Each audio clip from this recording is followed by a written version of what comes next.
The morning unfolded as it always did.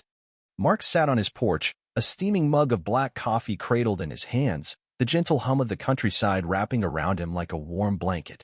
He inhaled deeply, savoring the crisp air laced with the scent of pine and wet soil, letting the stillness of his property seep into his soul. This was his haven, a deliberate retreat from the chaotic city life he'd abandoned years ago. As the sun rose higher, it bathed the rolling hills in golden and amber hues, a sight that never failed to ground him. This was his refuge, his hard-won slice of serenity. The first hint of trouble came as a faint rumble, a low murmur that felt out of place. Mark frowned, tilting his head, brushing it off at first as maybe a truck lumbering down the distant highway, a rare interruption out here. But the sound grew, insistent, morphing into a roar that set his nerves on edge. He placed his mug on the worn porch planks, a flicker of unease tightening in his gut. Then he saw it, a winding caravan of vehicles, SUVs, bulky campers, even a few polished sedans snaking down his private dirt road. Dust billowed behind them like a storm cloud, tires grinding gravel in a harsh, grating chorus that shattered the morning's calm. For a moment, he wondered if he'd dozed off in the sunlight, if this was some absurd nightmare born from his quiet fear of losing his solitude. But no, it was real. People poured out of the vehicles, stretching and yawning as if they'd arrived at some luxury retreat. Tints sprouted up, their garish colors clashing with the earthy tones of his land. Coolers emerged, stuffed with what looked like supplies for a long haul, and a few strangers wandered his property, eyeing it with a possessive glint that made his skin crawl. Mark stood, mug still in hand, utterly stunned. What was happening? Then, from the crowd, a figure strode forward, a woman with a sharp brunette bob and a clipboard gripped like a shield. Lisa. The name alone summoned a flood of bitter memories.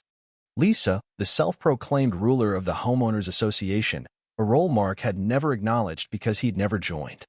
She marched toward him, her smug, "I'm in charge" smirk plastered on her face, a look he'd grown to despise. Something sharper than irritation flared in his chest. This wasn't just an intrusion, it was personal. Their history was a knot of small grudges and barely concealed hostility, all tracing back to that messy HOA election years ago when he dared to oppose her dominance. She'd lost, and now, Mark knew with grim certainty, this was her revenge. He glanced toward the far edge of his land, where a fenced-off section stood, a place tied to his family's past and a secret he guarded fiercely. A chill, colder than the morning breeze, ran through him. This wasn't just a takeover, it was a threat. Steadying himself, Mark set his coffee down with a soft clink and stepped off the porch to face the oncoming crowd and Lisa. "Morning, neighbor." Her voice was artificially chipper, jarring against the absurdity of the scene. "We're so grateful for your generous donation."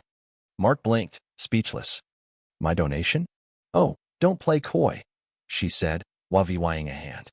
"I told the HOA your land was perfect, nice and secluded, and you're not even using it." She gestured grandly. "Lisa," Mark said, his tone low and measured, "this is my land. Private. None of these people have my permission." Her condescending smile grated on him. "Well, technically, the HOA agreed, and you're part of the neighborhood." "I'm not in the HOA," he snapped, cutting her off.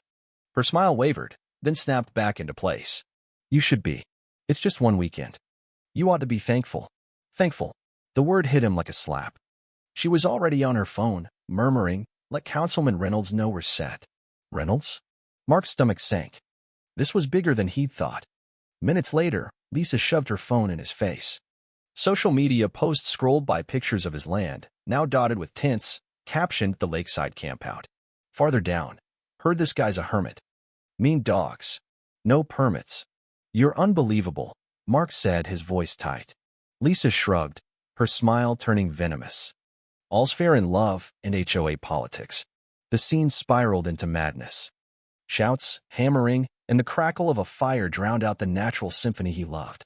Someone had slung a hammock between his cherished maples.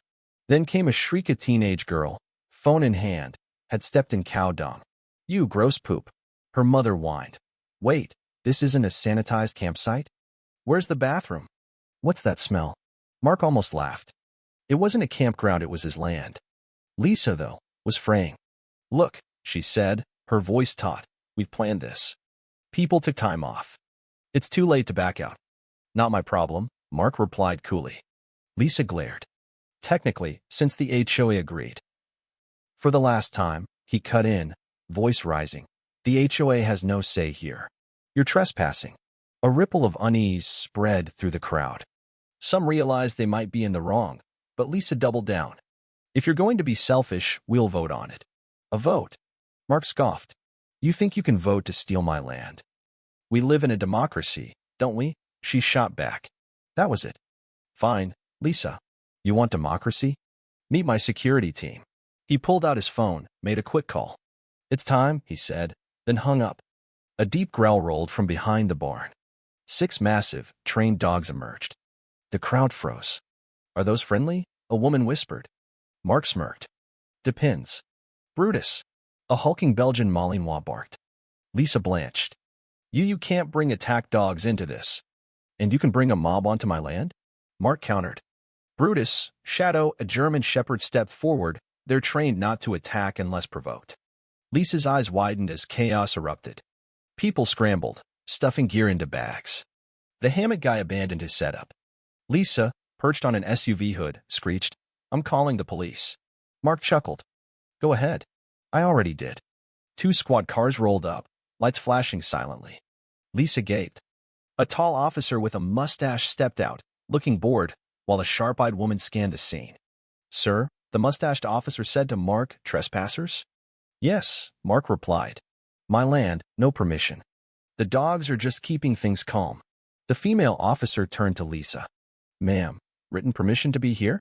Well, the HOA agreed, Lisa stammered. Just for the weekend. That's not what I asked, the officer said. Written permission from the owner? Lisa floundered, looking for backup, but the campers were too busy fleeing. The officer sighed, then turned to Mark. Proof of ownership? Mark grabbed a file from his truck and handed it over. The officer skimmed it, then addressed Lisa. Ma'am, you're all trespassing. Lisa exploded. This isn't over. You'll see. She stormed off, already plotting. Mark stayed calm. Try anything, and I'll handle it. A week later, she returned with 2 HOA cronies. You thought you could humiliate me? I have connections, powerful ones. You'll regret this. She sped off, and soon after, Mark received an official letter signed by Reynolds, citing bogus violations and demanding a county hearing. In the hearing room, Mark faced Lisa, Reynolds, and a weary county official named Mr. Carter. A young lawyer, Emily, assisted Carter. Mr. DeVys, Carter began, you're accused of unsanctioned events, environmental hazards, and safety threats. Your response? Mark leaned forward, sliding a folder across the table. These claims are lies, fabricated out of spite. He stared at Lisa. MS. Carter and 100 others trespassed. I have photos, videos, and a police report. Lisa squirmed, her confidence cracking. Reynolds jumped in. Now hold on. You can't accuse upstanding citizens. He can, Emily interrupted, her voice steady. And he has proof. The police report backs him up. The event was MS. Carter's doing, without his consent. Lisa sputtered, that's a lie. He knew he just backed out. Evy Dinke? Emily asked coolly. Lisa faltered, glancing at Reynolds, who avoided her gaze. Mark seized the moment. There's more.